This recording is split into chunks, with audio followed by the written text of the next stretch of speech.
Hello again. So let's discuss Antarctica, please. I have a list here that I want to go over as far as what is and what isn't with Antarctica.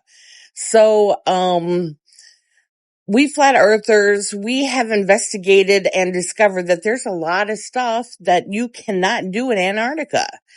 Um, you guys go, well, there's cruise ships so that go down there and sightsee. No, that's incorrect.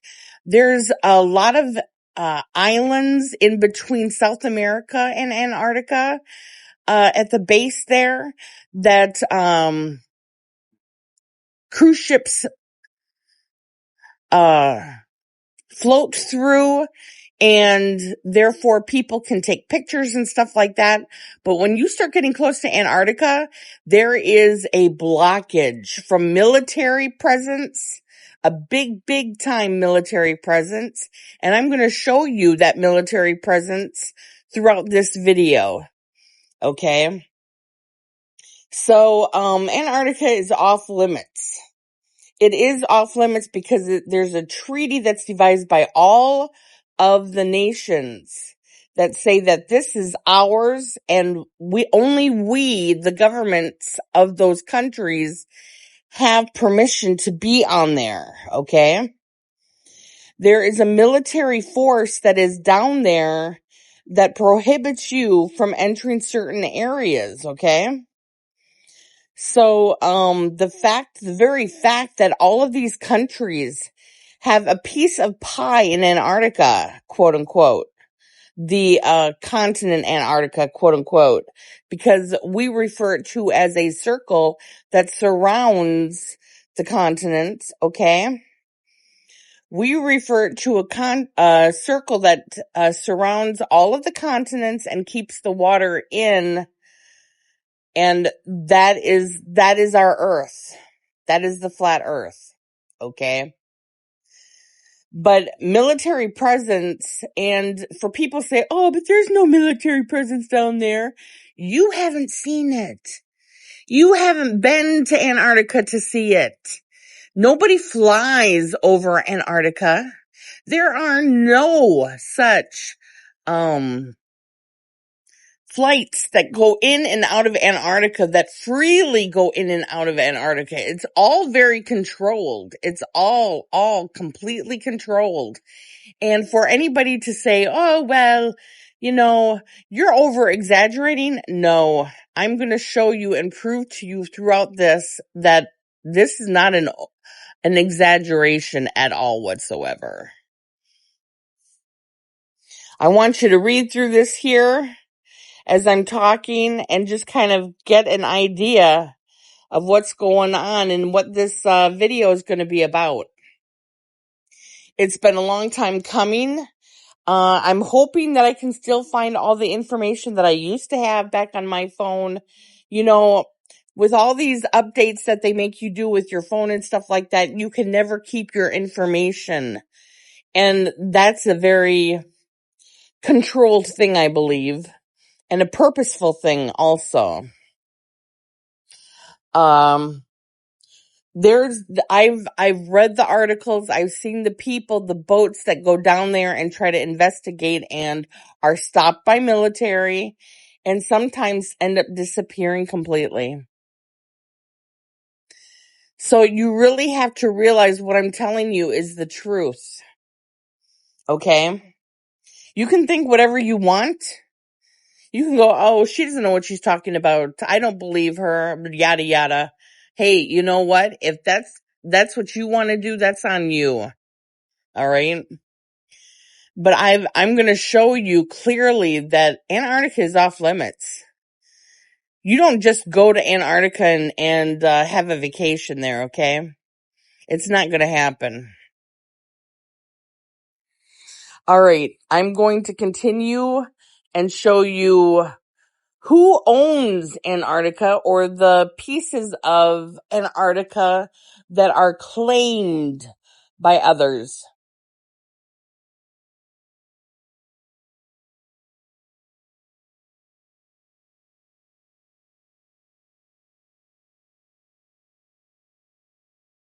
a television journal of the important issues of the hour, brought to you every Monday, Wednesday, and Friday. A presentation of the Longines Whitnor Watch Company, maker of Longines, the world's most honored watch, and Whitnor, distinguished companion to the world-honored Longines. Good evening, this is Frank Knight. May I introduce our co-editors for this edition of the Longines Chronoscope? Larry Lasser, CBS News correspondent, and Kenneth Crawford, National Affairs Editor of Newsweek magazine.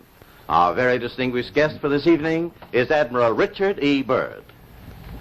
The North Pole used to be a no-man's land, but these are the days when, by buying a ticket on a commercial airliner, you can fly across the North Pole and drink a cocktail at the same time. Yet only 60 or more years ago, about 35 years ago, our guest tonight found out whether there was any land north of the North American continent. He made that first discovery flight, and I must say that Admiral Byrd, our guest tonight, is not only our greatest living explorer, but he's been an inspiration to countless Americans. Admiral Byrd, you've been to both the North Pole and the South Pole. Is there any unexplored land left on this earth that might appeal to adventurous young Americans? Yes, there is. And not up around the North Pole, because it's getting crowded up there now, because they find out it's really usable, not only to live in, but militarily. But strangely enough, there's left in the world today an area as big as the United States that's never been seen by a human being. And that's beyond the pole, on the other side of the South Pole, from Middle America. And I think it's quite astonishing that there should be an area as big as that unexplored.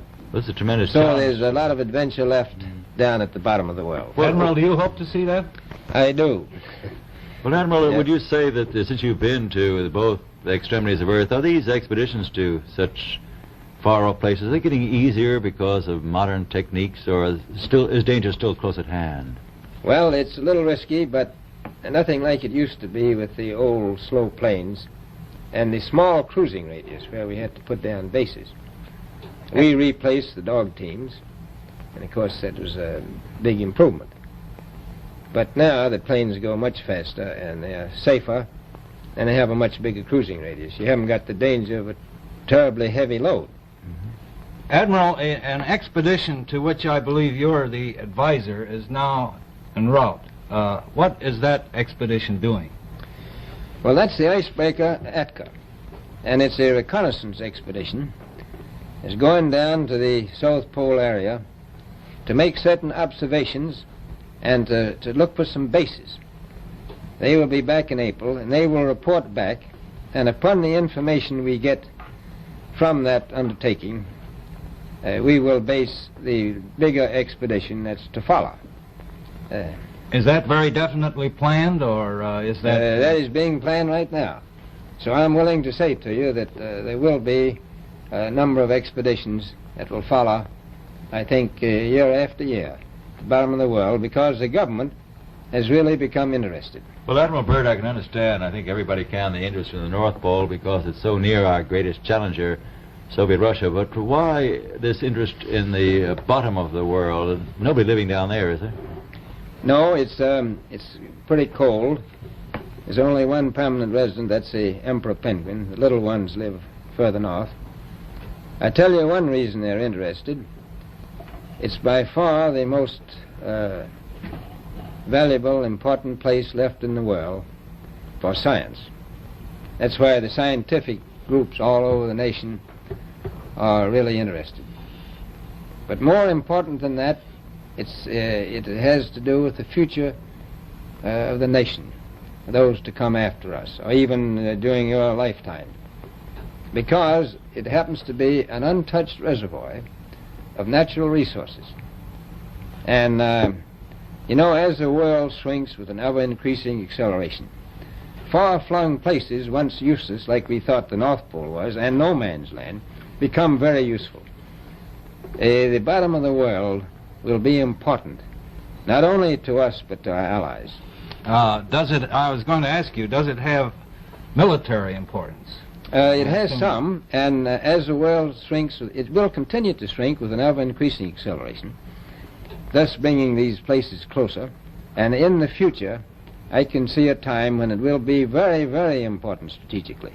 Well, has the development of air power increased the strategic importance of places like the very much Palma so. Peninsula, we'll say? Very much so. Even now, if anything happened and we lost the Panama Canal, we would have to control the islands just north of Antarctica, which are part of Antarctica. Then between there and Cape Horn. I've heard it said that there are 7 continents in the world, and one of them has never been seen by a woman, and that's Antarctica. Is that actually true? Well, if the Palma Peninsula is an island, as far as I know, that's true. No woman's ever stepped foot upon the Antarctic continent, and it's the most peaceful place in the world. Well, I'm sure that won't last very long. I understand now that you're working with the Arnold Bread Company in charge of frozen foods. Now, is there any future for frozen foods down these frozen extremities? Well, I think the human race can be helped by that. This was thought out by Dean Arnold, who's, in my opinion, a great humanitarian. He learned that we went down there after 4 or 5 years and finished a meal that we had left there on the table when we had evacuated Little America. Everything was perfect, including the bread. So he got the idea of this frozen bread, and already he sent some to Europe, and it worked very well over there for some of the starving people.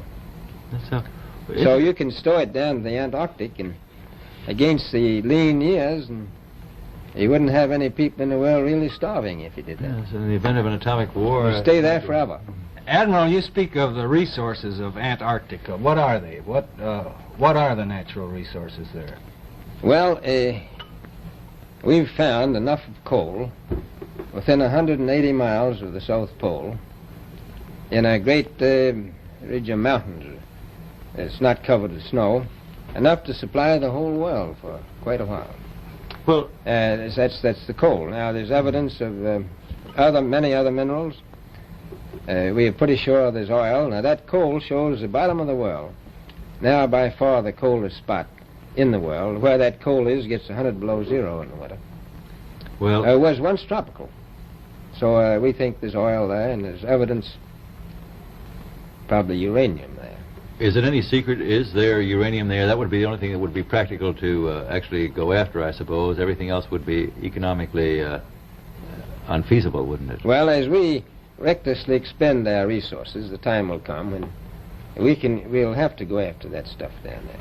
Well, you know, I avoided what you said about uranium. I'm not sure about that. I don't want to have the world fighting over the Antarctic. Admiral Byrd, is there a competition among other nations to try to get information about Antarctica and possibly to secure some of these resources? Well, yes. There are now 7 nations very much interested. Russia is interested tremendously. That I'm sure of. Australia has an expedition down there. The Argentine, the Chile, New Zealand, Britain, and so on. Now, you can understand those people down there being interested because they live down there, the New Zealanders, the Argentinians, the Chileans, and the Australians. And so we don't do much about claiming anything. Admiral, you make this sound a little crowded. Are there that many expeditions now there or en route there? Well, you know, as I said, it's the most peaceful place in the world, but I don't think it will be for long because of this intense interest on the part of other nations and this nation. Well, Admiral Byrd, are private expeditions a thing of the past? Is expedition and exploration, making expedition and exploration now purely a government function because of the tremendous cost No, I and don't think organization? so. I think down south it may be more or less a thing of the past, but not other expeditions that go there. A lot of them go north now. This latest expedition now on the way is a government expedition, I take it. Yes, that's the government. Admiral Byrd, may I ask you, is there a great difference between the top of the world and the bottom of the world? There is. Now, the North Pole is the center of an ocean 10,000 feet deep. The South Pole, the center of a plateau, 10,000 feet high. The North Polar Sea is surrounded by continents slightly frozen. The Antarctic continent is surrounded by a belt of ice, frozen seas of at least 1,200 miles thick. Now, the south is a plateau. It gets, in some places, 14,000 feet up. I've been over areas about 13,000, and it's a little bit chilly up there. So there's that big difference between the top and bottom of the world. The north really isn't very cold up there on the Arctic Ocean. Not compared to the south.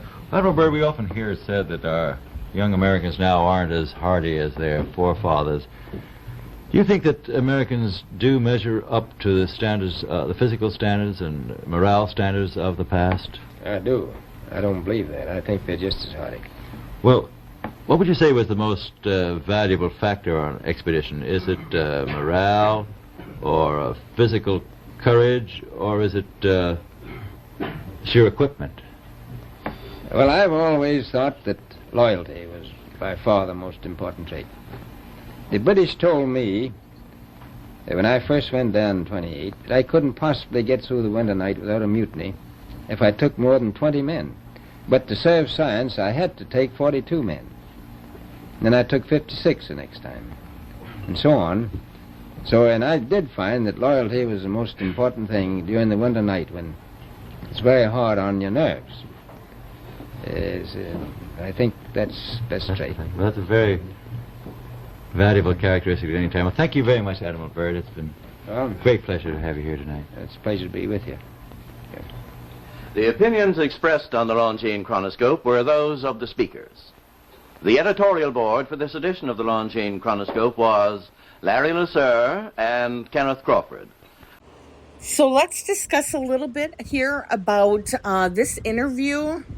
Did you realize and notice how Admiral Byrd said that there was a spot beyond the South Pole and that this area of land mass was the size of the United States?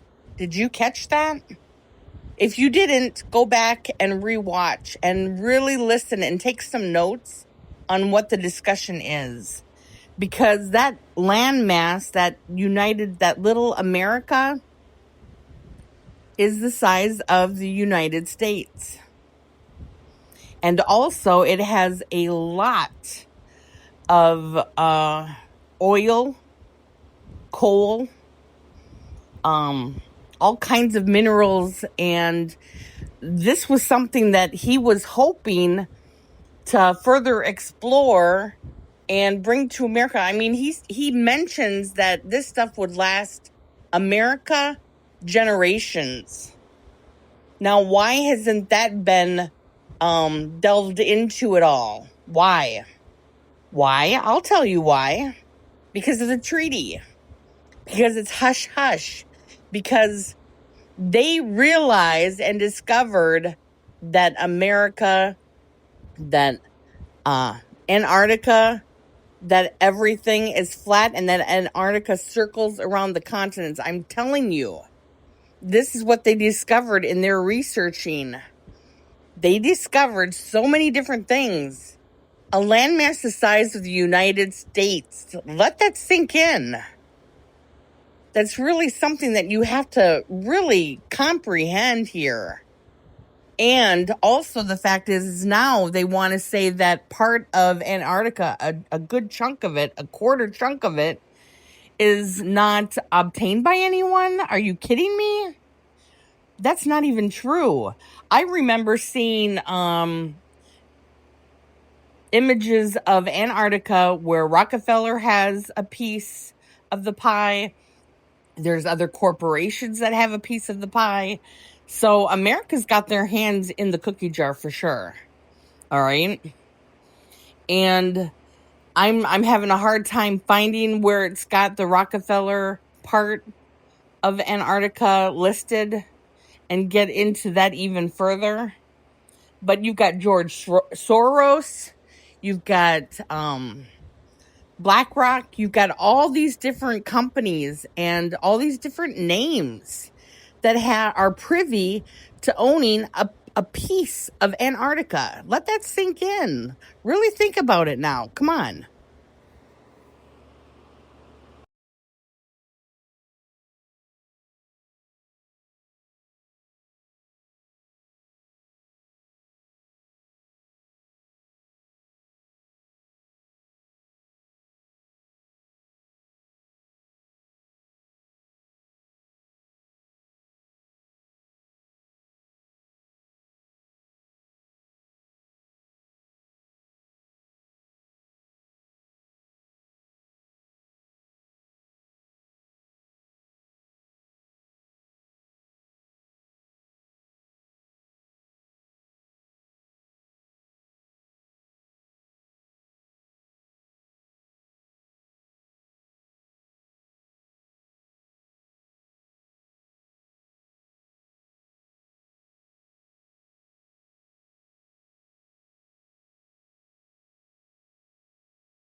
So I wanted to go again over the Antarctic Treaty and how it was signed in 1959. Admiral Byrd was investigating it in 1935, 1940s.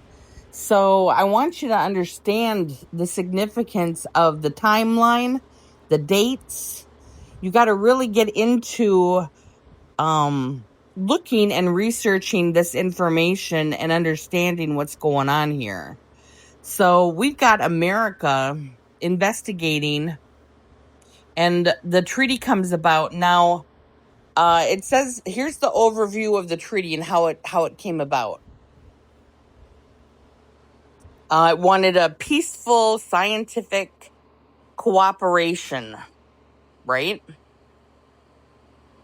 So the reasons for the treaty: peaceful use of Antarctica.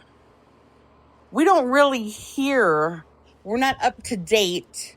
We don't get news weekly on what's going on in Antarctica and what they're doing. But this is what they're doing in there. This is the reason for the treaty, right? Scientific cooperation, territorial claims. It hopefully disables disputes between the countries, right? 12 countries signed the treaty, including the United States, Soviet Union, and several other active in Antarctic research during the International Geographical Year of the 1958.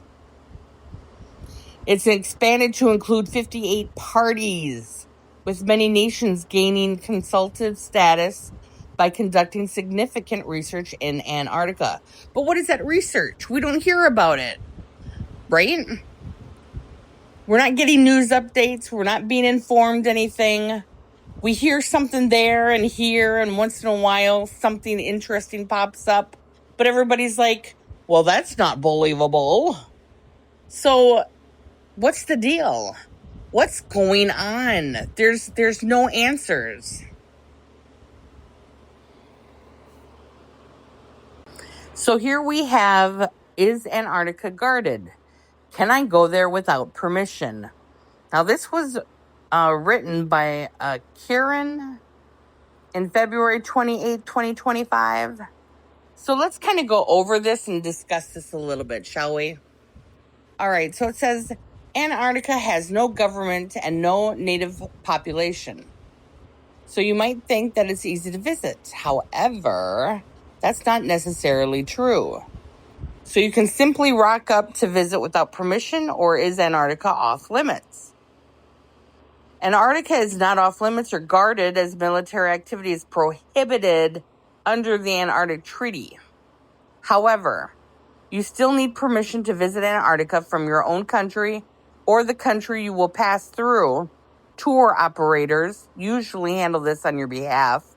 Without permission, it's unlikely that you'll be allowed aboard transport to the continent. Okay? Now, hear this out. There's a setup to keep you from inquisitively coming through the areas. Okay? Let this sink in, okay? Let's see. Why is Antarctica guarded? Antarctica is not guarded by military or off limits. In fact, it's the only continent where there is an effective international dematerialization agreement called the Antarctic Treaty, which promotes peace and prohibits any military activity in the region. Specifically, Article 1 of the treaty prohibits any measures of a military nature, including the establishment of military bases, carrying out military maneuvers, any kind of weapons testing. But the thing of it is that I think Operation High Jump was done in that vicinity. So there's a lot of things that American government has done prior to the American Treaty. And it's kind of curious that they say that this is what's happening or this is what's taking place, but just ignore everything that we previously did there, right? So I'll let you continue reading it without me having to voice anything until I see something that I think I should state a little bit on. So it kind of goes over who can visit Antarctica. It's not owned by anyone, does not have its own government. So what does it say? You do not need a visa to visit? That's funny. But let's go ahead and proceed. If you are a citizen of a country that has signed the Antarctic Treaty, you will need permission to visit Antarctica. Very true. You need permission. You can't just go there. You can't just say, hey, I want to take a vacation and go there and check it out. You can't do that. You can't fly over it because other countries own sections of it. So you're not allowed to see what's going on there. And again, I'm going to say this over and over again. There is no news. There's no updates. There's nothing coming in from NASA or from Antarctica, from the regions that our America is responsible for. There's no information coming out telling us anything that's going on. In fact, when we hear snippets of details or things, people think it's fake. They don't believe it because they think it's fake. They're like, well, we haven't heard this like as an actual open, transparent news report system. So, nobody knows what's going on down there. Nobody really knows. Nobody understands what's going on either. Everybody's just kind of like, well, it's at the bottom of the earth. It's none of my business, right? So you just have to kind of open your eyes now and start hearing what I'm telling you. Start listening and seeing and reading and research yourself. This stuff is not hidden. You can research yourself and you'll see that you can't fly over Antarctica. I believe there's a town. I'll have to look it up real quick here. I'm going to look up the town that there is near the peninsula, right across from the bottom of South America, where there is a town, but it's not like full of people, and they don't go exploring Antarctica. They're there for the expedition of the different countries. The different countries have their employees based there. That's what it's all about. So I'm just going to show this a little bit more. I'll let you read through it. Why do we protect Antarctica? And again, this is just one of many different kinds of journalistic articles that I've come across. And it kind of gives you some good details. But like I say, again, we don't know what's going on down there. There is no open, transparent news briefing of anything going on.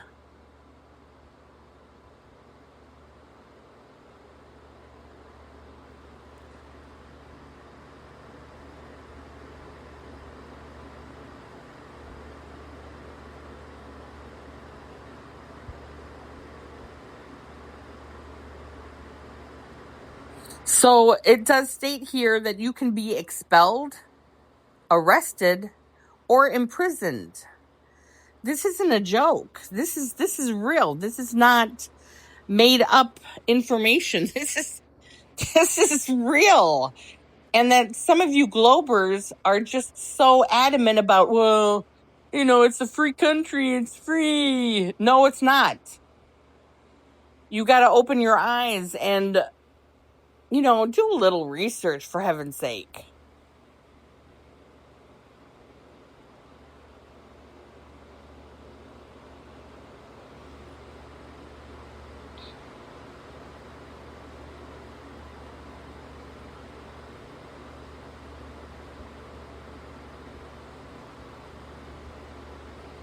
All right, so I am going to go and locate the town and see if I can get a picture of the town's location, just so you can see how many people actually stay in this town and live there, and how, yeah, there's a plane that comes and goes, but it doesn't go into Antarctica at all.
This is Robert Montgomery speaking. From the nation's capital has come a new epic of American courage and sacrifice. America's greatest adventure in polar exploration. This is a tale of men and of their willingness to endure hardship and risk life above and beyond the call of duty in the service of country and humanity. For brevity, the sequence of events has occasionally been rearranged. The President's Cabinet approved the expedition. As Secretary of the Navy, James V. Forrestal explains the reasons for the enterprise. There is only one untouched reservoir of raw materials left in the world, and that's in the region known as Antarctica, an area larger than the combined area of the United States and Europe. The American government is sending a naval expedition to that region. The purpose is to train our Navy in polar operations so that it may better perform its function of preserving the peace upon the seven seas of the world.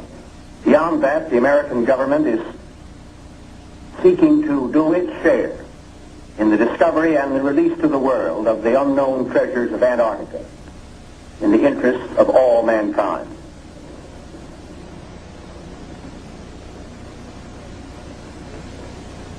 Comes up to this, gentlemen.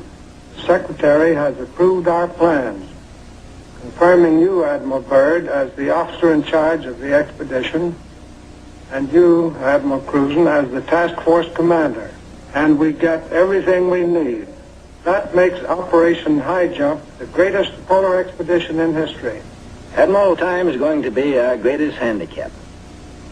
By the time we get through this very difficult ice pack, the summer will have ended and the fall will have set in.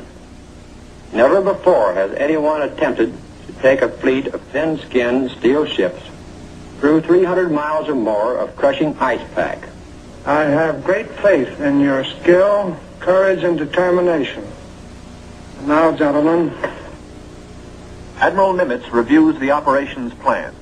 The expedition will comprise 3 groups: a central land plane group to explore the interior from Little America, and 2 seaplane groups, the eastern to map that half of the continental shoreline, and the western to map the opposite coast of Antarctica. After the original orders have been issued, 3 months of planning are needed to organize the giant venture. This is Robert Taylor speaking. At the world's greatest naval base, Norfolk, Virginia, ships of the Central and Eastern groups are loading. The flagship, Mount Olympus, equipped with powerful radio and radar, will serve as the leader's voice of command. Admirals Byrd and Cruzen come aboard to check staff preparations, food, fuel, and clothing for 4,000 men. Byrd greets staff officers who have fitted out the expedition. Not a few vessels, but a fleet. Officers and men, not hundreds, but thousands, and pilots by the score. The Chief of Staff, Captain Quackenbush, calls up the fleet's youngest recruits to meet the admirals, who name them Running Jump and High Jump. The pups are unimpressed by rank. Running Jump and High Jump are first arrivals from the Chinook kennels at Wanalancet, New Hampshire, where sailors are learning the art of navigating dog sleds. Everything happens to sailors. But soon they come to understand and to love the Huskies. They watch their dogs carefully to see that they have enough to drink and enough to eat, and always at the right time. Dog Watch Bluejackets practice the patient care that will keep the dogs in prime form. Not only food, daily attention to their eyes so that they may not suffer the dreaded Arctic snow blindness, and the inevitable vitamin pills that even dogs can't escape these days of ABCD health. The boys learn all the tricks. Tickling of the throat and a pat on the nose gets the pills down. The dog sleds are the small boats of the Antarctic. Each carries 600 pounds, with 10 dogs hauling. Each dog's harness is tailor-made, carefully fitted to avoid the chafing that has been fatal to many a sled dog at below 0 temperatures. The Husky's paws are equally important. There are canine snowshoes, precisely notched for the pulling claws. In cut-down auto chassis, the sailor drivers finish training. Huskies so often have meant life itself to Admiral Byrd that he calls them his Antarctic Life Insurance Company. From Norfolk, Admiral Cruzen sails aboard the Mount Olympus.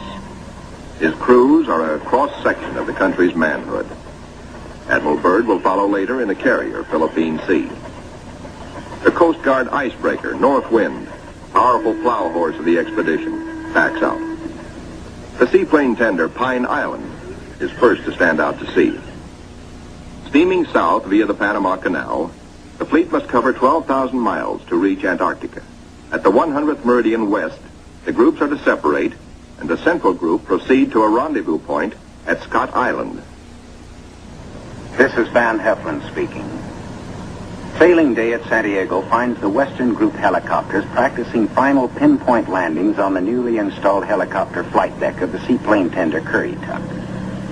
They are to serve as eyes of the fleet when it buffets through the pack ice, and when need be, to go on rescue missions. For exploration, 3 Martin Mariners, called PBMs, with a flight range of 3,000 miles, are spotted aboard the Currituck. Ships of the Western Group will proceed 10,000 miles south to the Balleny Islands, 860 miles to the west of Little America. Aboard the Mount Olympus, now heading south in the Pacific, Admiral Cruzen gives a traditional command, and up goes a strange flag. The Jolly Roger, signifying the crossing of the equator and authorizing the ancient shenanigans of the sea, whereby all landlubbers are painfully presented at King Neptune's court. The veteran shellbacks copperplate the polywogs' interiors with a mixture of cylinder oil and chewing tobacco.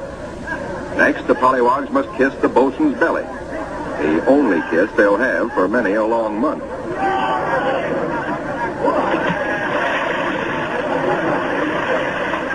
They wind up with a dunking and a final whacking to warm them up, officers and men alike. Wearing the whiskers of Neptunus caninus, Ricky, the veteran husky, presides as the pups become doggy shellbacks. The oncoming shadow of the Antarctic intensifies preparations. Bamboo is split for trail marker sticks. These, topped with flags, will form lifelines to guard the men against losing the trail in blinding blizzards. Small details, but vitally important in the wilderness of ice. The dogs are inoculated against infection. Now the serious business of the sea takes over. Danger menaces the fleet oiler, Cacapon. She must fuel the fleet now to lighten her cargo of 4 million gallons of oil. If storms strike her, plates may warp, rivets shear, and her back may be broken. And ahead are the dreaded roaring 40s. Deck parties run with hauling lines, bringing over the Cacapon's captain for a conference.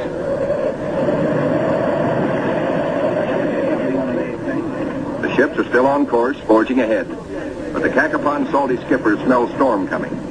Few ships travel this lonely ocean, so there are no weather reports. We've got to finish this job fast, he roars, or we'll be caught in a stiff blow. And blow she does.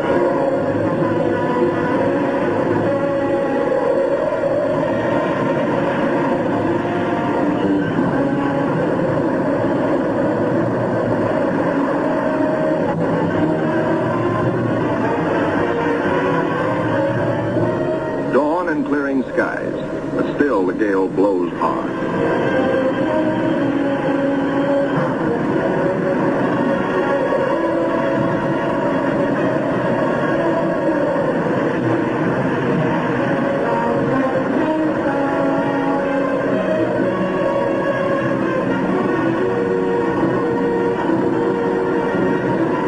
Aboard the seaplane tenders, rolling decks imperil the big seaplanes.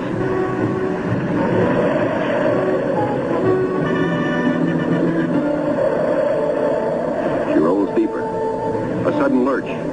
The Navy cameraman taking these pictures is thrown, his leg broken. He swings his camera, catches the nose of one plane smashed in. Swings aft, spots another plane overboard, sinking in the wake. Lost.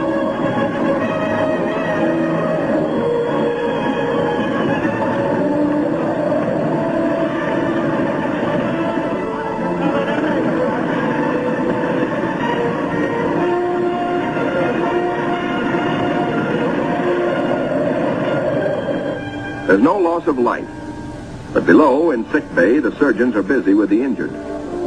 Today, with Navy's modern science, An injured seaman is soon up and about. We go back now to Norfolk and sailing day for Admiral Byrd. 6 DC-3s, called R4Ds by the Navy, make the longest taxi run in Navy Yard history, each with crewmen riding the tips of their 98-foot wings. Poles and buildings have been removed to clear their way to the 30,000-ton carrier, Philippine Sea.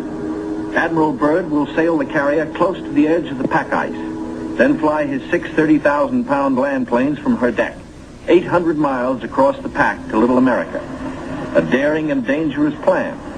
But precedent was made in 1942 by Jimmy Doolittle in his much smaller B-25s, Tokyo bound from the carrier Hornet.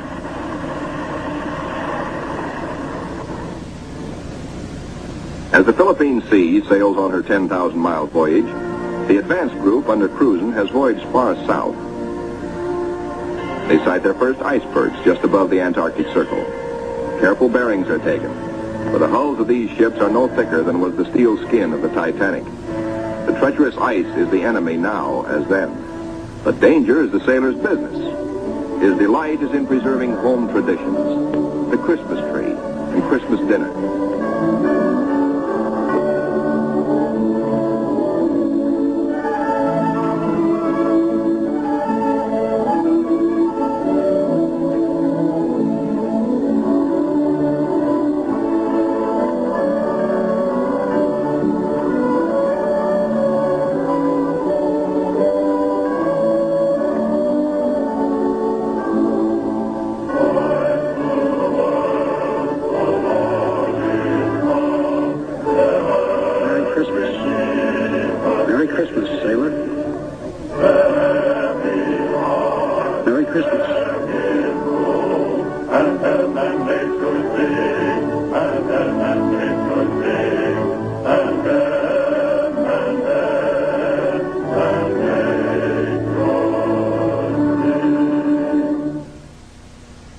We'll be right back with TNT Overnight. 50 years of classic films all night long. For love, he'll throw down his... Engines throb, taking the central group deeper into icebound seas. Now, by the far-seeing eye of radar, the bridge learns of land ahead, and Flag Communications passes the word to the fleet. Scott Island, dead ahead. All ships rendezvous. 600 critical miles of their 12,000-mile voyage still to go. The ice pack ahead has been the executioner of many gallant ships. Cruzen summons captains and executive officers for a staff conference.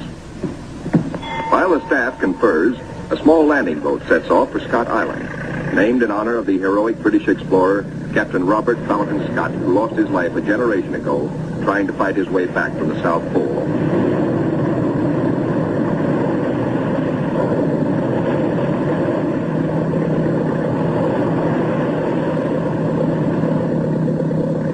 In such surging seas, landing is impossible.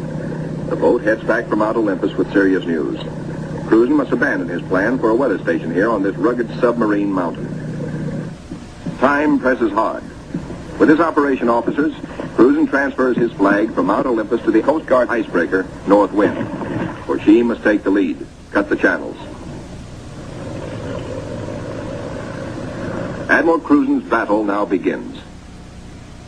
Through 600 miles of peril, the Admiral must bring his ships to the open Ross Sea, and thus to the Bay of Whales and Little America. Cruzen signals, "Follow me," and sets a careful course past icebergs. "There she blows," sings the lookout. "There she breaches," close aboard. These huge whales measure up to 80 feet long, and each yields oil worth more than $2,000. The radar watch informs the bridge they have picked up a big ship, a Norwegian whaler, with her killer craft in close company. The Norsemen report the heaviest ice pack in 40 years. This year, they tell the Americans they're staying to the north of the ice. The Norwegian captain urges, "Exercise extreme caution." The American fleet proceeds. Here is the most treacherous navigation in all the 7 seas, with every floe, every berg a potential killer of ships. 7/8 of a berg lies underwater. Its jutting ice foot can slice into a ship like a can opener into a can. Ahead, the sky shows white streaks, the telltale ice blink, the warning reflection in the sky of the great pack. The ships meet their first tabular. the tabletop berg found only in the Antarctic. These tabulars are huge chips from the Great Ice Barrier. They measure as long as 40 miles and are counted not in acres, but in square miles. The ships must follow a twisting, turning sea alley, cleared by the icebreaker.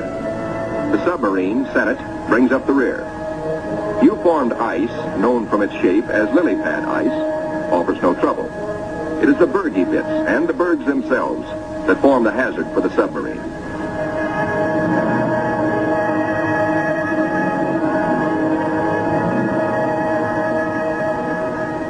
A little Adderley penguin comes aboard as pilot, rides the deck for 2 solid days. Navy cameramen find new subjects, a group of emperor penguins feeding in the lead.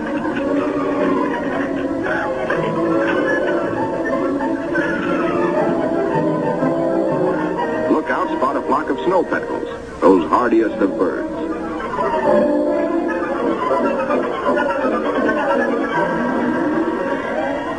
Admiral Cruzen orders reconnaissance by helicopter and himself boards the plane as observer. For the first time, the helicopter serves as the eyes of the fleet to scout out a way through the ice.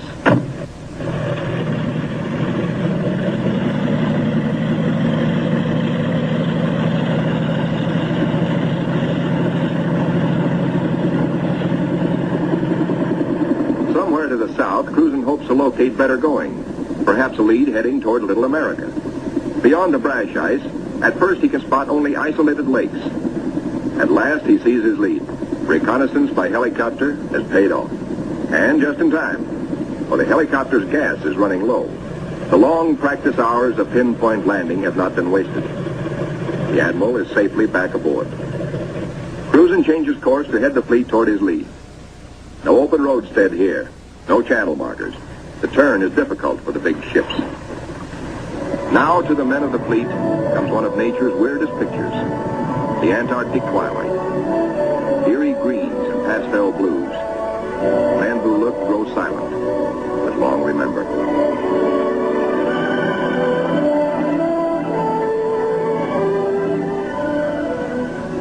Nor will they forget the dawns and the seals.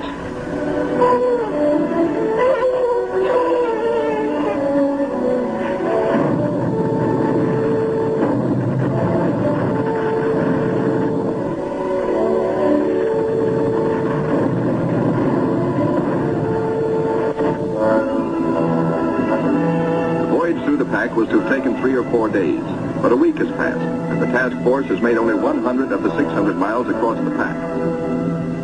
An emergency radio to the north wind summons instant help. The submarine, Senate, is caught. The jaws of 2 ponderous pressure blows have closed in, locking her in a white vice. The submarine is in acute danger of being sunk.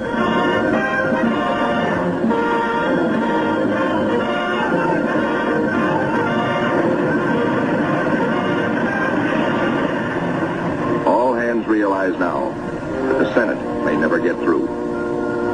Cruzen signals, resume course.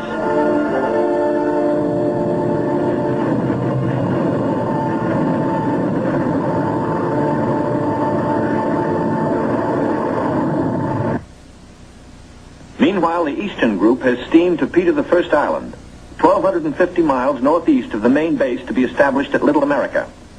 The Eastern Group's seaplane tender, Pine Island, sends a helicopter to scout the rugged coast.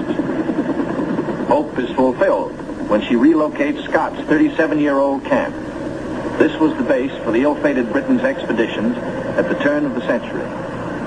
While the helicopter waits, the Americans look over the hut, finding only an abandoned sled.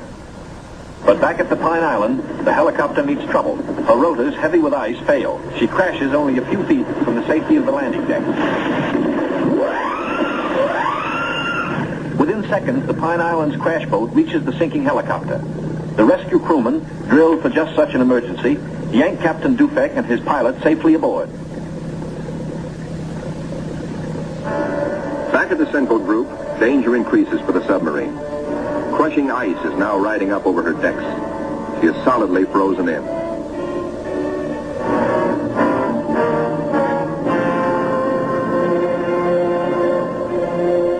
The Senate's situation is desperate.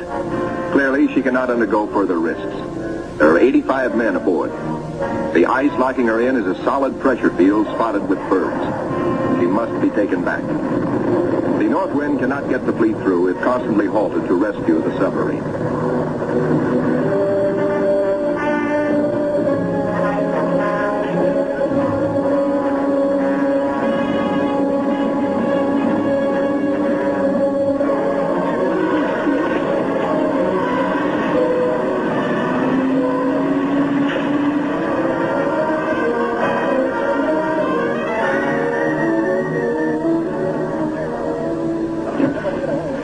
Icebreaker North Wind, with Admiral Cruzen in operational command, leaves the ships to await her return from the 400-mile round trip, towing the battered submarine, the Senate, north to the safety of the open sea.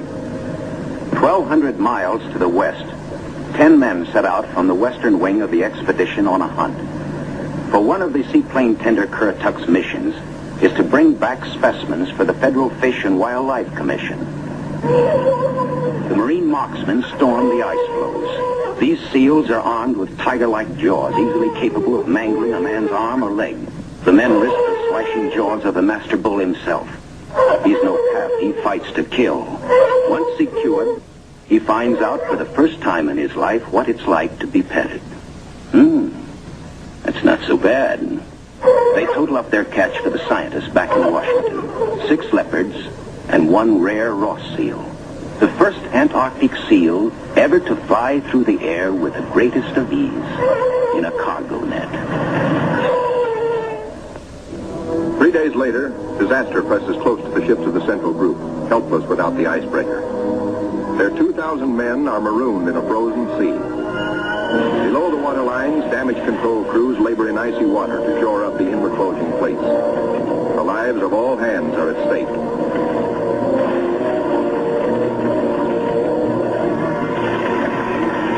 The radio flashes an SOS to Cruzen 200 miles to the north.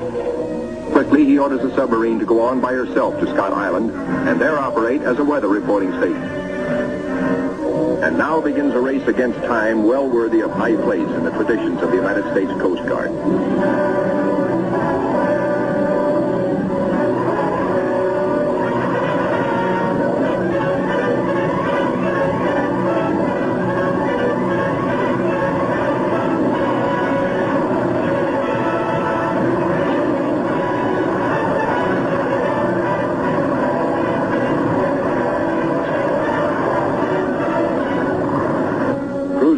Black news from the flagship, Mount Olympus.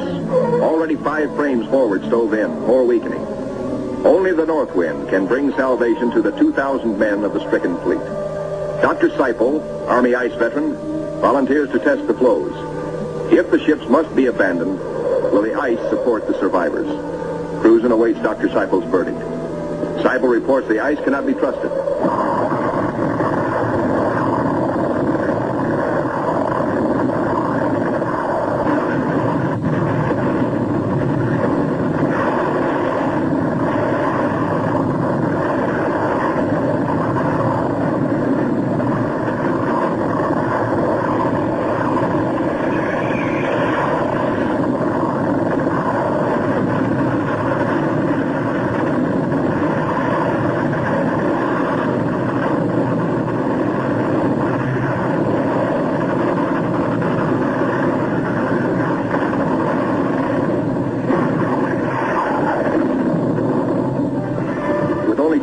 To go, the icebreaker is hemmed in by ice 20 feet above water, 50 feet below, in an area as great as 100 acres.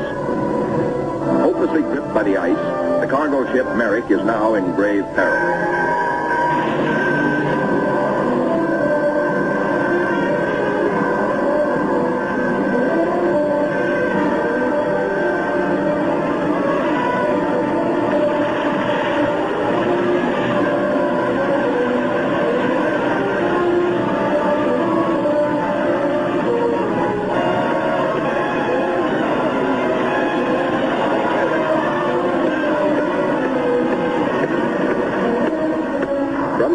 The fleet is now in sight over the pressure ridges.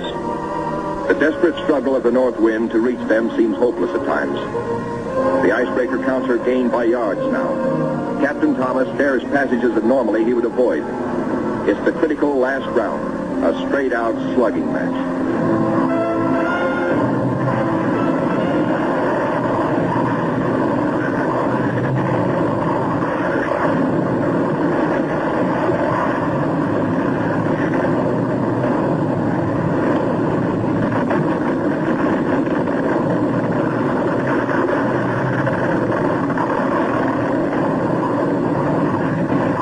The north wind reaches the nearest ship, the Yancey.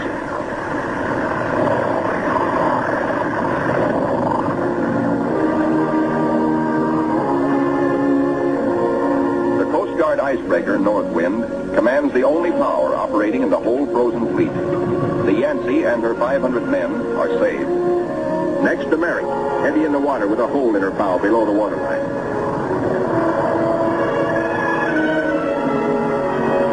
Wind reaches the flagship, Mount Olympus, cuts her free. The fleet has survived. 2,000 weary American sailors are safe. Beyond the great ice whirlpool that held them fast, they steamed through the southern edge of the pack, through to the open waters of the Ross Sea, and little America dead ahead. Word of the deliverance of Admiral Cruzen's men reaches Admiral Byrd aboard the carrier Philippine Sea as she passes through the Panama Canal, Pacific bound. Officers watch sharply. The glove-tight fit of the 750-foot hull requires that the ship be kept exactly ruler edge true with the sides of the lock. The Philippine Sea navigates the canal in a day. As she heads south in the Pacific, Admiral Byrd devotes all his time to the flight ahead, perilous but of vital importance to naval aviation. Never before have such huge planes attempted carrier deck takeoffs. Never before have wheels and skis been combined in one landing gear.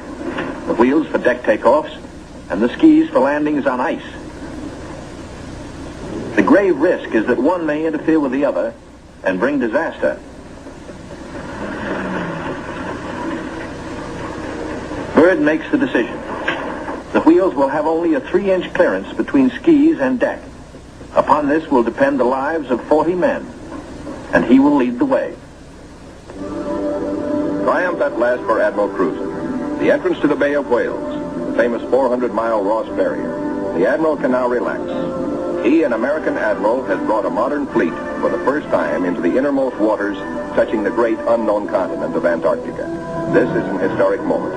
At long last, Admiral Byrd has realized his dream of many years of reaching little America with men and ships of the United States Navy. Reception committee. Hey, gang, hurry up. Get the big penguins in our bay.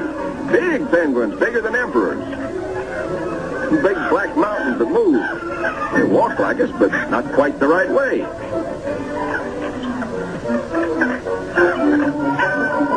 Come on, gang. We gotta go see what gives.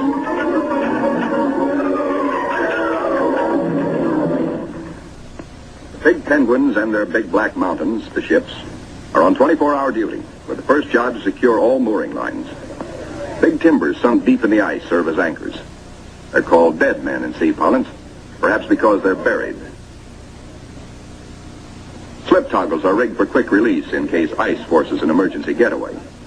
Unloading, reconnaissance planes first, next hauling equipment. The Marine Corps weasels, heavy-duty caterpillars, and trucks, 40 in all. Here are no port facilities, but the Navy shows its self-sufficiency as it did throughout the war in operating at sea without bases or with improvised bases. Here are no docks or roads, yet all freight aboard 3 heavily laden ships is hauled 2 miles over the ice up to Little America. Dogs next, a barking, tugging boatload of huskies. And the pups, growing fatter and bigger every day. All are happy with the welcome smell of snow in their nostrils. This is home. This is fun. But this is work, too, for time is short. The dogs must haul their share of the tonnage. Halt. Trouble ahead. Pressure ridges block the way inland to Little America. Even the largest caterpillars are stalled. The call goes out for dynamite crews, Navy's trained demolition teams, seasoned on enemy beaches. They must blast the 50-foot ridges, clear the way to meet the expedition timetable. The ridges are deep. The blasting takes hours.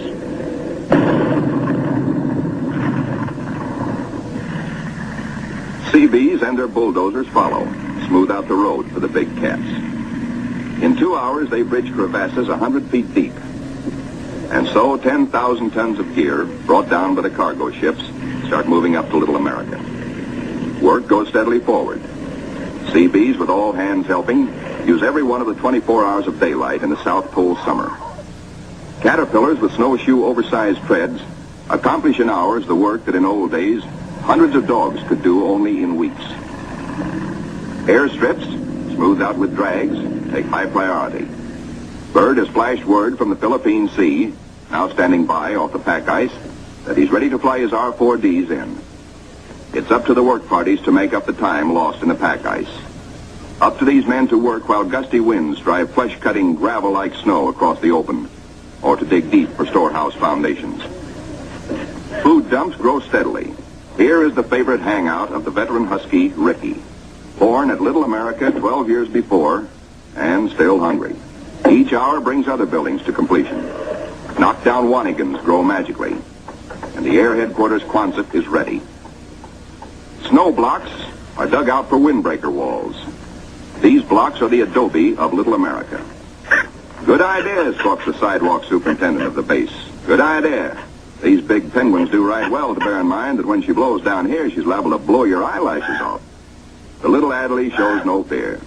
What? Smoke? Silly idea.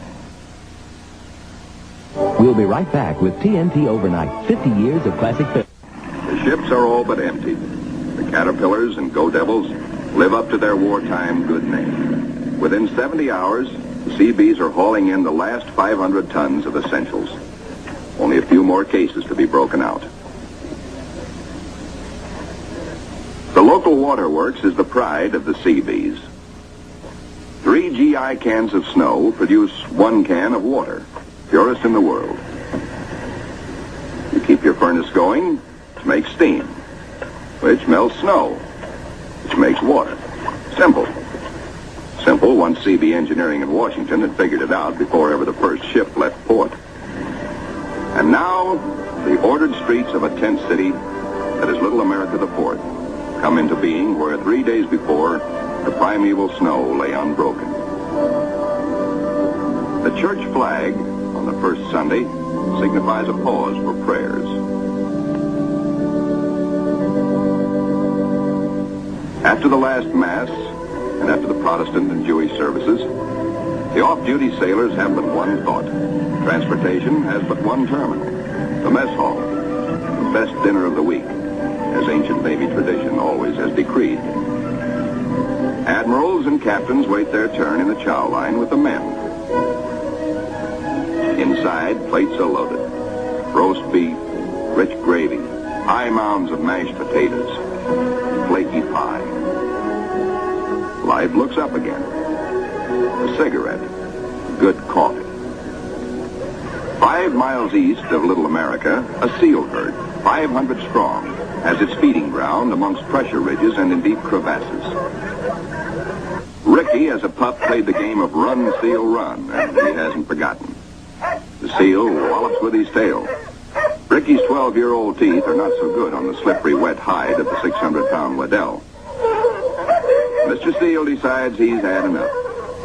He scuttles down his escape hatch to the water below. Chow time. The only seals killed are for dog meat. Especially good because it insures against scurvy. The pups smell their dinner coming and let their handler plainly know they want it. Right now. They're only a few months old and forever hungry. Yet soon they will be pulling more than their weight in the sledge traces. They like their meat red and will fight for it. The flagship flashes word by radio to the carrier Philippine Sea. Base ready, weather suitable. On the carrier, 6 planes, triple-checked, are ready for their moment of destiny. Admiral Byrd has given the pilots a final briefing. Everything depends on split-second timing. Pilots, man your plane. No 3,000-foot runway here. Only a scant 300 feet. Jet propulsion is their reliance. Crewmen attach jet containers, 4 to a plane. These JATO bottles are packed with flaming power. In the critical 10 seconds at takeoff, they give the kick-up of 2 added engines.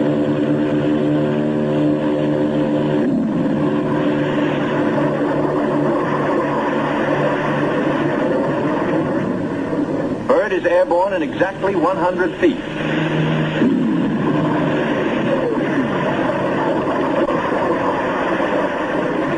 Admiral Byrd and his companion plane will try the 800-mile flight first. The others await his orders. At Little America, cameramen and Admiral Cruzen wait anxiously. And there comes Byrd. Cruzen can relax now. Skis work perfectly. The carefully calculated drag of the wheels serves only to shoot up a plume of snow. Byrd greets his son, Dickie Jr. first, here following Dad's footsteps. They watch plane number 2 come in safely. Byrd tells Cruzen, good to be home again. Cruzen has urgent news. There's a terrific storm brewing, only 10 hours more of safe flying. Byrd radios the carrier, launch all planes as soon as possible. By midnight, the Philippine Sea has the remaining 4 planes ready. They must risk a takeoff in darkness before the terror of the storm strikes.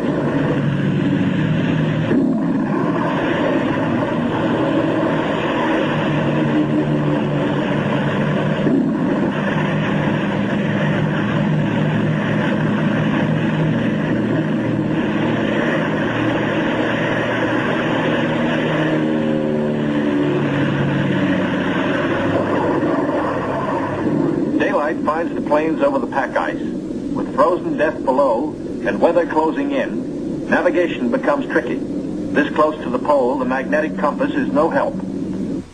At the base, men scan the gray skies, looking, and finding only the blackness of the approaching storm, now visible to the east.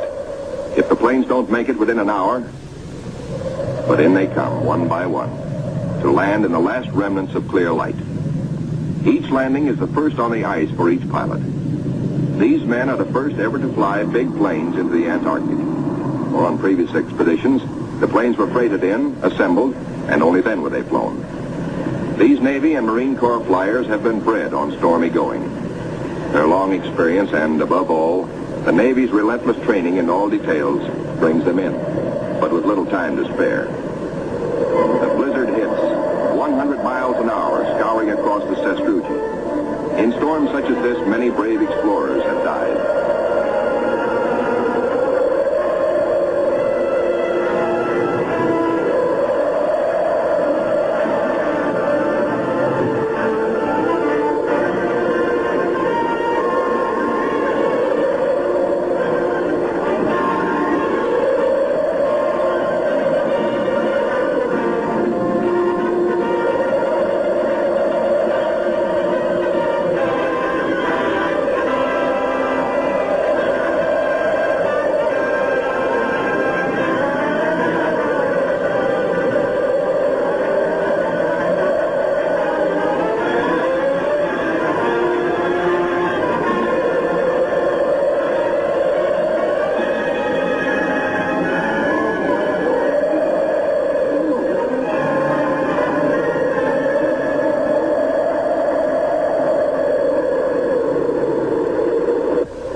Abatement of the storm, work parties head for the plains.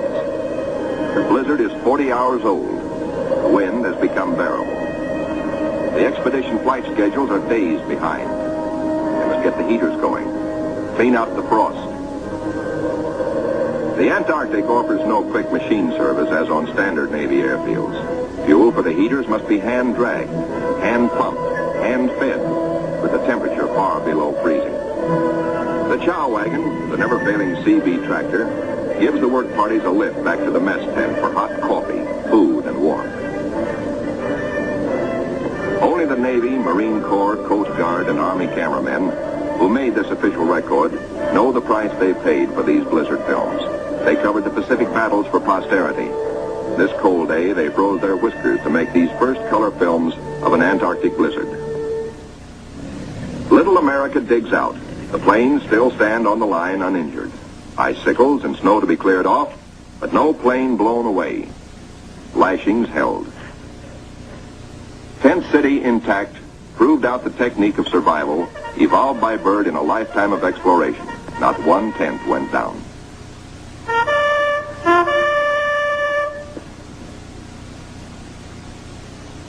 No matter how great the pressure of work, the flag must be raised with a ceremony which is its due.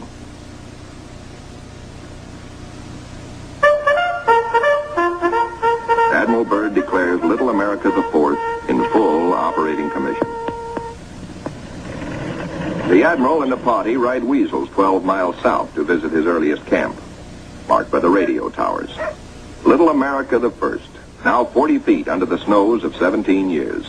And above it, Little America II, 25 feet under the snows fallen since 1935. Captain Boyd, United States Marine Corps, ties on a safety line, while Admiral Byrd and 3 veterans of his previous expeditions watch. Boyd inches his carcass down the old ventilating hatch. It stood 20 feet in the air when it was put up 12 years before. He pokes a stick up as a marker for the main hatch. Now all hands, the Admiral included, will have a chance to go look-see. Below, the old-timers find a lantern that lights at once, and all manner of other gear.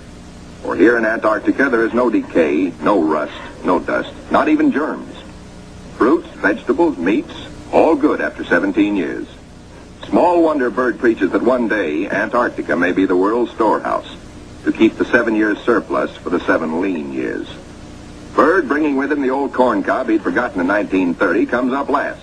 He meets heavy going, but he makes it the hard way and seems to like it. We'll be right back with TNT Overnight. Can men survive in freezing water? Men from Mars, members of a special underwater demolition team, wear the new cold water rubber survival suit. In contrast to these skylarking youngsters eating ice cream in the ice, men in ordinary clothing are paralyzed in 6 minutes and die very quickly thereafter. Yet these sailors, wearing only underwear beneath their survival suits, stay in half an hour and come up chipper and warm. On the sunny afterdeck of the Mount Olympus, the expedition's prize penguin catch, the big emperors, are living the life of penguin Rileys. They grow 4 feet tall, weigh up to 80 pounds, and are the only creatures who live throughout the year on Antarctica. Eons ago, they flew. In time, their wings evolved into swimming fins. Their deep feathers are the warmest known. Their feet, thick leather-like pads. On these, they lay their single egg and tuck it up within the body feathers for warmth, to hatch it. In captivity, they must have their vitamins. Keeping them alive for the return voyage is quite a problem, for their bloodstreams have no germ resistance. Their necks are ball-bearing. Strangely enough, the smaller captive penguins prefer their fish fillets. They won't eat live fish out of a pail. The rockhopper penguins are the clowns of the Antarctic. 20 inches high, cocky yellow eyebrows, sassy, and forever hungry. As the men find out, they'll eat their weight in fish every 3 days. The gathering of scientific data ranks high in expedition plans. Admiral Byrd says goodbye and good luck to an over-ice expedition which is to probe deep into the Rockefeller Mountains 300 miles southeast. 2 LVTs hauling supply sledges strike out into the white darkness, their mileage checked by bicycle wheel counters astern. In the mountain rocks, they will seek minerals and ancient petrified vegetation. Hourly, they will record important aerological data.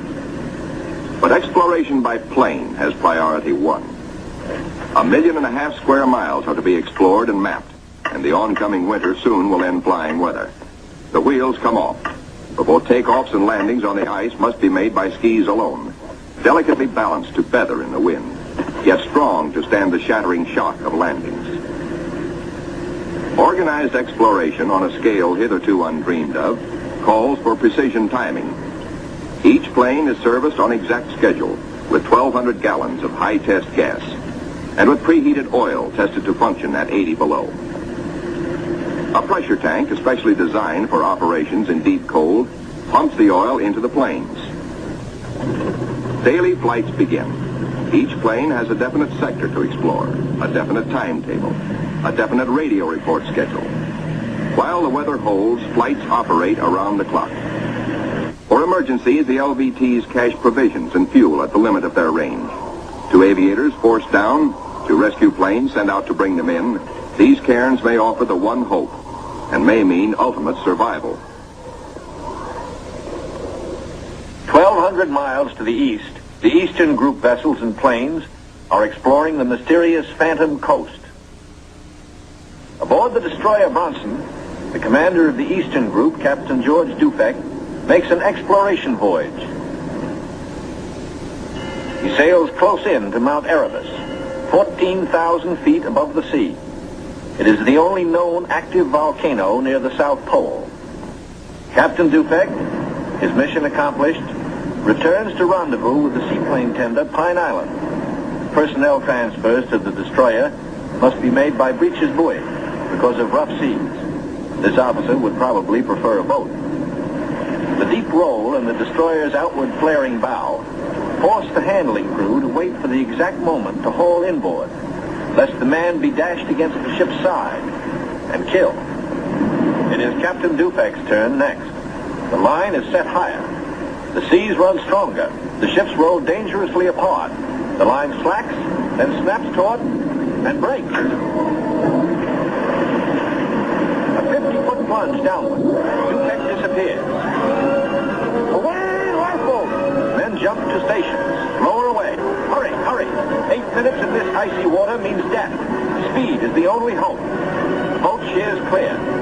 Heads out fast to the rescue. Captain Dufek reappears. He has managed to inflate his life jacket.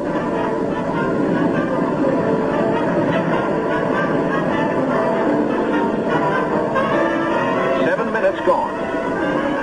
Dufek grabs the lifeline. The seaman clutches him. By a margin of seconds, he is saved. 1,500 miles west of Little America, the Currituck and her western group are off the Shackleton ice shelf, circling the Sunset Coast. The western group commander, Captain Bond, gives pilots and plane crews a last briefing on Antarctic dangers and the technique of survival if forced down. The flight about to start is the longest and most important so far for the Western group. Before takeoff, survival gear is checked. Gear to keep 9 men alive for 100 days. Food, drugs, sleds, sleeping bags. On the water, the great PBM makes her takeoff run. Her jet assist bottles blast. She lifts quickly into the air and circles the Currituck once. Jet assist bottles, their work done, are dropped and make a salvo splash.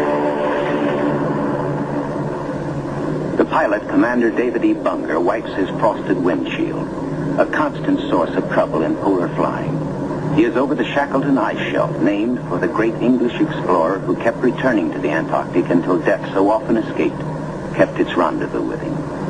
The smooth shelf roughens. Dark rocks, called nunataks, appear above the ice. Then rugged mountain ranges as far as the eye can see. Bunger leans forward in amazement. His eyes have caught a sudden and unbelievable change in scenery. The universal white has turned to chocolate brown, dotted with blue. A cameraman goes into action. 300 square miles of land without snow. Land that might be in New Mexico or Arizona. Pictures alone will prove Bunger has discovered a warm oasis in the shadow of the pole. It is for such supreme moments as this that men brave the hardships of exploration. The astounding, undreamed-of fact is that they are over a chain of warm water lakes whose shores, except for small patches, are free of ice and snow. Commander Bunger circles the largest lake in sight, 5 miles long. He comes in to make a landing. Water temperatures must be recorded. Sample was taken. He finds the water fresh, the temperature 38 degrees Fahrenheit. On the shores are vast deposits of coal and of minerals of the utmost importance to civilization. Aside from their headline discovery, Bunger and his men have another good reason for hustling home to the Currituck. A long-awaited ceremony is in progress. The whole fleet awaits news of the all-Western beard derby. The Currituck skipper, Captain Clark, is judge. His salute of the day is right corner mustache, twist. The captain awards prizes to the winners, enlisted men and officers alike, the champions in the first Antarctic beard derby. To the most handsome, for the bushiest, to the officer who tried the hardest, to the neatest, to the most unique, to the red all-Currituckian, and to the one with the most sex appeal. At Little America, a warning sounds. The fleet is in sudden danger. It is being frozen in. It may be locked within the Bay of Whales. Here is the treacherous foe. If caught, the ships will be wedged against the barrier, crushed. Here will be the graveyard of the fleet.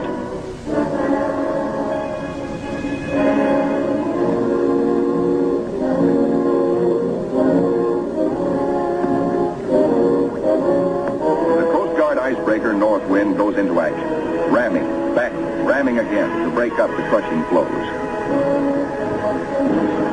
Landing craft work frantically to loosen the ice around the ships so propellers may turn without shearing off. One by one, the ships are cleared, get underway. Byrd remains behind with 197 volunteers in grave problems. His most important exploration flights will now lack the powerful directional radio of the Mount Olympus. To get his men out, he must hope the icebreaker can crash her way back in time.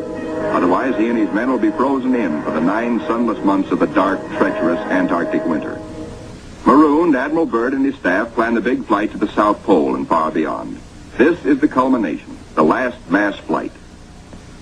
4 planes spanning out over a continent of unknown territory larger than Texas, California, and Arizona combined. Over freezing wastes without people, without life, without vegetation. Nature's most formidable challenge to man. The 4 planes are gassed up. All controls triple checked. Motors heated. For they face cold as extreme as 60 below. Unrelenting, murderous. Photographic units lead the parade of science to the planes. Each is a flying laboratory. The cameras are the trimetricons and the K-17s that spied out enemy secrets during the war. Now each plane carries 250 pounds of film to record some of nature's last great mysteries.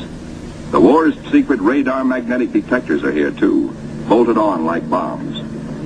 In war, their electronic impulses spotted minefields buried deep under the surface. Now they will read far below the ice, detect and identify minerals, coal, iron, precious ores. Byrd gets the words, "Ready, sir." He boards the leading plane. Gives the command, take off.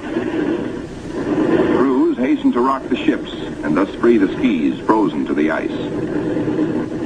Now all the work that has gone before, the planning, the task of preparing ships, of training men, the perilous voyage through the ice, now all of these investments of time and sometimes of suffering are come into focus.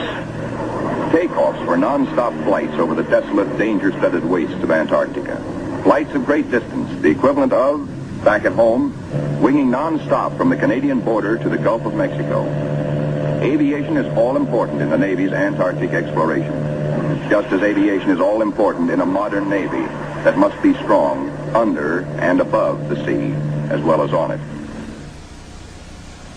We'll be right back with The shelf ice, Byrd leads his 4 planes in the long climb over pressure ridge areas, heading for the polar plateau, 10,000 feet up. Below are no landing fields, only deep crevasses, pressure ridges 100 feet high, instant destruction for a plane forced down. Byrd pioneered the first South Pole flight in 1929. He applies again the practice of constant vigilance, careful calculations that assured his earlier successes. Over this cruel country, Byrd flies today at 3 miles a minute. In earlier explorations, 3 miles in one day was frequently the utmost for Shackleton and Scott for Britain, Amundsen for Norway, and Byrd himself for America. The Beardmore Glacier, 200 miles long, 50 wide, 1,000 feet deep, who knows. Byrd checks position by the sun compass. The glacier signals the South Pole itself. Here, Byrd drops the flags of the United Nations, carefully boxed, a symbol of America's goodwill to all nations. Now beyond the pole, Byrd focuses his cameras and magnetic detectors on land new to him and to all mankind. In eastern group waters, the seaplane tender Pine Island swings out a plane, listed on the fleet's roster as Mariner George 1. Crew members look out. No shadow of coming disaster troubles their young faces. Captain Caldwell, observer. Lieutenant J.G. Frenchy LeBlanc, pilot in command. Lieutenant J.G. Bill Kearns, co-pilot. Ensign Lopez, navigator. And a crew of 5 take off to map the treacherous Phantom coast.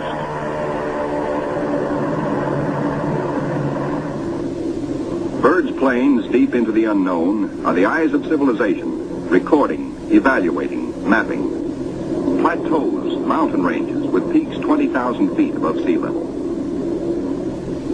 The trimetric lenses, clicking overlapping exposures every 3 seconds, photograph from horizon to horizon. Coal, a mountain of coal. Byrd later declares Antarctic mines, if once tapped, could supply the world's coal needs for centuries. These official motion pictures can give only a cross-section of the miles of photographic records accumulated on this expedition by the Navy. The exposed mapping film will take 5 years to assemble. Amplifying these are the radar magnetic detectors, accurately recording mineral discoveries of immense value for the future use of all mankind. England, Norway, South Africa, Australia, New Zealand, South American countries, and Soviet Russia are claiming Antarctic territory. The United States recognizes no claim, and so far has made no formal claims for itself. But international policies cannot concern the Admiral now. His duty is to keep his flying laboratories functioning, to fulfill his dream of a lifetime. The word "gas half gone, sir," comes from the engineer tabulating fuel tank readings. Byrd radios his pilots, return to base. By the third leg of their triangular course, the planes head back for Little America. Byrd's plane takes the widest swing fuel permits as the lenses of the trimets continue recording new territory. This is the last big flight. Byrd is determined to record the maximum possible. One by one, the planes swing in over Tent City. Flight operations checks them in and safely down. Plane 2, plane 3, plane 4. But not plane 1. Byrd's plane is yet to be accounted for. Byrd is missing. Out over the ice, Byrd is in trouble. His starboard engine is cutting out, now stops. His one remaining engine is losing power. The altimeter needle starts dropping down. The plane is losing altitude. All 4D1 to base. All 4D1 to base. Position Q5. Engine out. Losing altitude. The base prepares for rescue operations.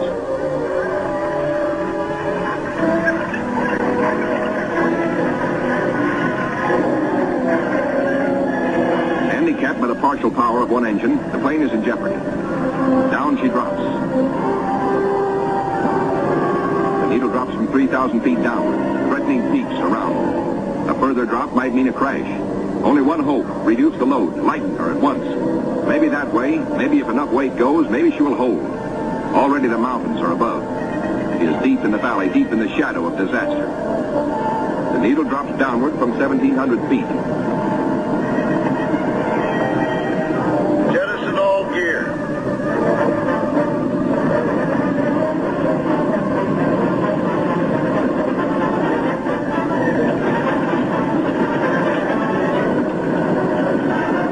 Only the precious films and records are saved. The gamble is life or death.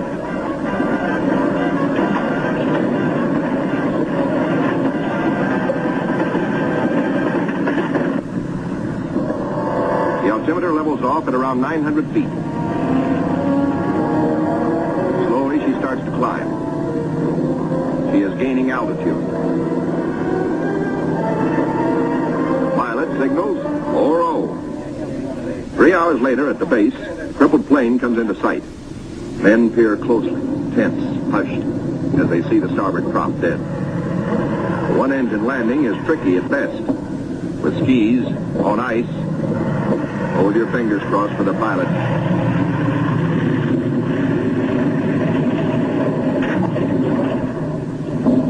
Safe, safe, good going. The greatest exploration flight of all history has ended in success. The flight beyond the South Pole. The flight beyond imagination. But over the Pine Island with the Eastern Group is the shadow of tragedy. Captain Dufek flashes the word by radio. To Eastern Task Group. From Task Group Commander, Mariner George 1 overdue. This group commenced standard search and rescue operations immediately. Grim men with grave news from Captain Dufek. No time now for jubilation over his own escape. No mood for rejoicing. Byrd knows better than any man the tragic import of the message. In the freezing danger of the Antarctic, seconds are hours. Minutes are days. Every resource of the expedition must be mobilized instantly. All planes must take the air. All men stand alert for emergency duty. Over the ice pack, above the open sea, across the barrier. Mariner George 1 is down with men. No radio signals coming through. That means a crash. Search, search, search. Wherever the plane is, it must be found. For maddening, anxious days, fog shrouds the area where the accident most likely took place. Men are frantic.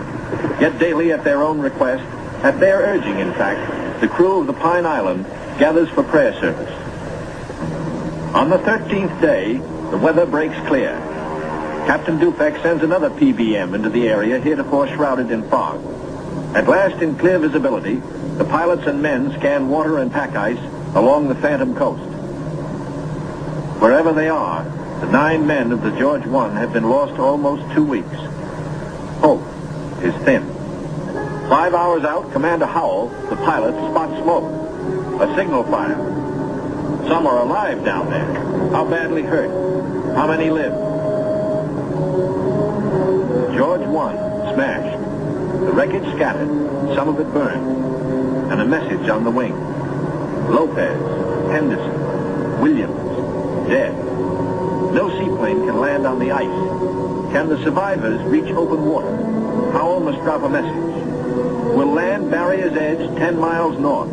We'll drop flags to mark trail. If you can walk it, form circle. If not, form line. Howell knows the gravity of the decision Captain Caldwell must reach. But if the men can walk, a day may be saved. A precious day for the injured. Howell flashes the news. Captain Dufek gets the word and gives it to the Pine Island by loudspeaker. Attention all hands. This is the task group commander speaking. Mariner George 1 has been sighted. Rescue operations are in progress. Howell circles his PBM over the wreckage. He watches for his answer. The huddle of men breaks apart. They've reached a decision. It's a circle. They'll try the 10-mile trek to board the PBM at the water's edge. Howell's crew have the relief gear ready now for the men below. Cargo chutes float the heavy packages down. First aid boxes, rations, skis, blankets. For men hungry, cold, hurt, and losing hope. The chutes are as lovely as shining stars. Symbols of life restored, of return to families who've been waiting and praying. Now to mark the trail. The PBM's crew have hundreds of flags, each weighted to land and stay upright. If fog should again close in on this desolate coast, there must be no second disaster, no wandering from the road to rescue. The survivors follow the trail markers. 5 able to walk, 1 on a sled, 10 miles to go. These men are marching out of the shadow of death into the sunshine of life. Aboard the rescue plane, ready to leave the barrier edge, the survivors, 6 thankful men, jerk out their story in bits and flashes. How Henderson, Lopez, and Williams died in the crash and explosion when they smashed up in milk bowl visibility. How they found scattered cans of food, a stove, and fuel to keep it going, and 1 tube of sulfur tablets, just enough to keep Frenchy LeBlanc, their gravely injured pilot, barely alive. Proudly they tell how Captain Caldwell consulted them all in dividing their little food, how he kept watch, inspired their faith, and how they prayed as men always do when there is no other hope but prayer. Bill Kearns, co-pilot, grins hello. First off is Frenchy LeBlanc. Corpsmen carry him tenderly in a Stoke stretcher. War and Robbins pulled him out of the blazing nose of the plane, but his back, hands, and face suffered 3rd-degree burns, and in the Gethsemane of waiting for rescue, both legs were frozen to the knees. Amputation is inevitable, but he will live. The ship's company of the Pine Island greets their skipper, Captain Caldwell, observer on the flight.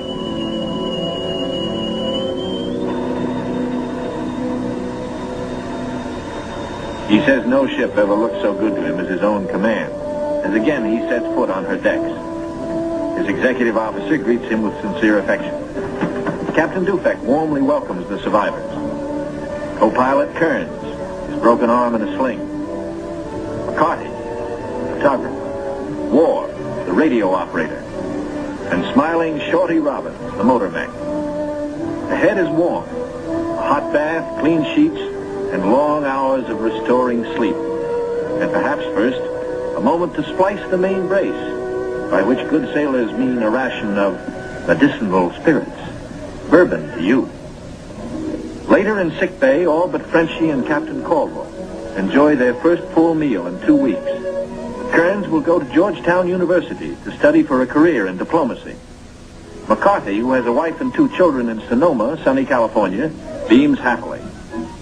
Robbins, who was the wheel horse in those desperate days, figures to keep on flying. He still loves it. And War knows that he will marry his school teacher's sweetheart back in Reading, Pennsylvania. News of the rescue finds the icebreaker with Admiral Cruzen fighting her way through thickening ice to pick up Admiral Byrd and his men at Little America. Byrd is radioed for all speed. At the base, the Admiral supervises Operation Secure. All essential records and scientific instruments are to be taken home. The planes must remain. They are stripped down with the hope that another American expedition in a future year may find them of use. Supply dumps are marked by poles. And now through the capes comes the old reliable workhorse, the icebreaker. Final loading is the order. All roads lead to the bay, the last trip down. The last long trek through the snow for the big Go Devil sledges, loaded with men and equipment. The excitement that always comes with sailing infects all hands, including the dogs. They sniff something important is in the wind. With normal quarters for 75, the icebreaker must jam aboard the additional 197 men of the base party until, after the voyage north, she can transfer personnel to the big ships awaiting her at Scott Island. Byrd is among the last aboard. He can now report to Admiral Nimitz, Operation High Jump completed. Our men have achieved accomplishments unparalleled in the history of discovery. Our central group has flown far beyond the South Pole, mapped 1/3 million square miles never before seen by man. Our eastern group mapped 3,000 miles of phantom coast and charted 40,000 square miles of coastal ocean areas hitherto unknown. Our western group, flying hundreds of air hours, mapped the 4,000-mile Sunset Coast, made the amazing discovery of warm land in Antarctica. In all, the expedition explored more than 1.5 million square miles. Our scientists, by use of the radar magnetic detector, have pinpointed fabulous treasures and resources of great significance for all mankind. The men who did the job, Navy, Army, Air Corps, Marine Corps, Coast Guard, and scientists, are going home. Tired men, they're going home to their mothers, sweethearts, wives, children. Home, strong in the knowledge that they have met the Antarctic battalions and conquered.